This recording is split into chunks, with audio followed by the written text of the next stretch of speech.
ตอนนี้ก็คนกำลังตกลิ้นพี่น้องเลยกำลังเมื่อถึงน้องบุรีเลยเขายอดกราบทักทายสบายดีและสวัสดีพ่อแม่พี่น้องทางฝั่งไทยนำเด้อพี่น้องมื้อนี้กับบ่าวพรไซกับอันน่ะมาไถไม้พี่น้องเลยไถหน้าไม้แล้วก็ยอดเข้าไม้บ่าวพรไซยอดตั้งแต่เดือนนั้นเดือน5พุ่นบ่ออกเลยพี่น้องเลยกระยุกกระยางออกก็ออกบ่หลายบางให้ก็บ่ได้ออกเลยพี่น้องนี่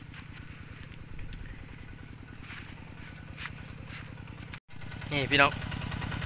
บ่ได้ออกเลยพี่น้องเอ้ยบ่ฮู้มันเป็นสาเหตุหยังเนาะ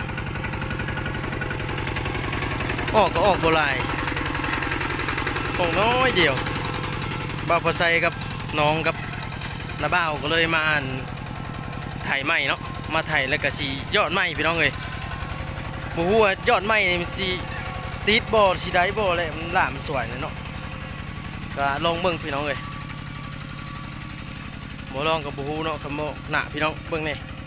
ออกบ่หลายเลยนี่มันก็บ่เป็นแล้วนี่นะก็เลยมาถ่ายยอดใหม่นี่พี่น้องหมูมันเป็นย้อนหยังนี่โอ้บ่ออกเลยพี่น้องไงออกอยู่แต่นั้นกับพลอกพลอยออกก็บ่หลายนี่คือแถวนี้ก็บ่ได้ออกเลยเด้อหมูมันเป็นย้อนหยังบ่ออกเลยนี่ก็สิได้ถ่ายไม้พี่น้องเอ้ยถ่ายเอาจากครึ่งนึงแถวมันบ่ออกนี่บ่าวใส่สิถ่ายเอาครึ่งนึงแล้วก็สิยอดไม้จนจะคู่ให้พี่น้องเอ้ยแบบนี้นะกับบูฮูย้อนหยังเนาะหรือว่าเฮายอดอันนั้นพดบ่ยอดไวพดบ่เลยเด็ดหัดเลยบ่ออกบ่นะพี่น้องไถไม้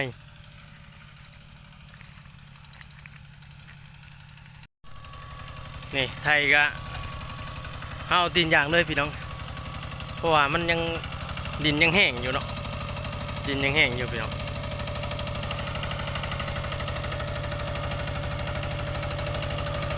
ก็เลยเอาตีนอย่างไทยเลย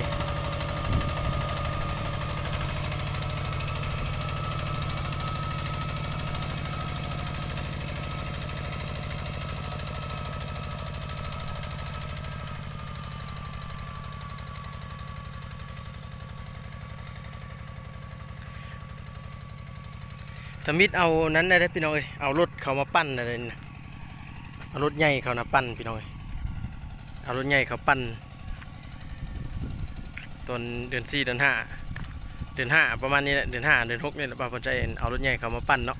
เพราะว่าตอนนั้นมันดินมันยังแข็งอยู่พี่น้องก็เลยเอา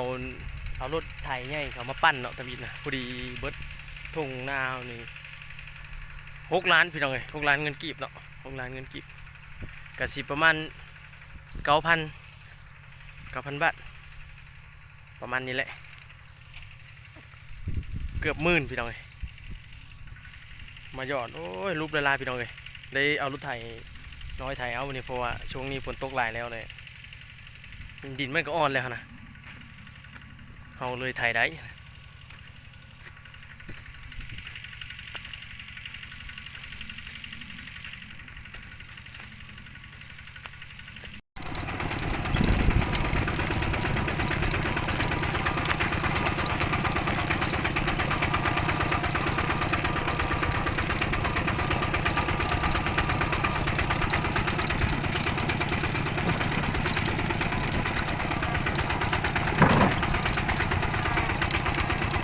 ฝนตกลินแล้วพี่น้องเอ้ย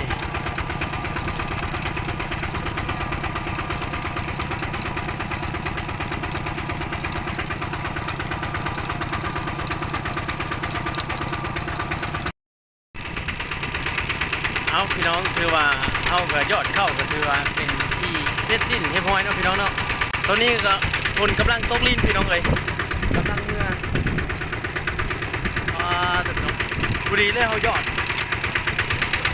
มีฝนตกลินมีเขายอดออกงามเลยพี่น้องเลยชุดนี้หวังว่ามันจะออกงามเพราะว่าเขายอดฝนตกใช่ไหมพี่น้อง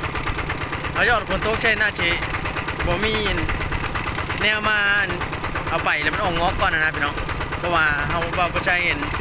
ตกตอนนั้นปัดมันตก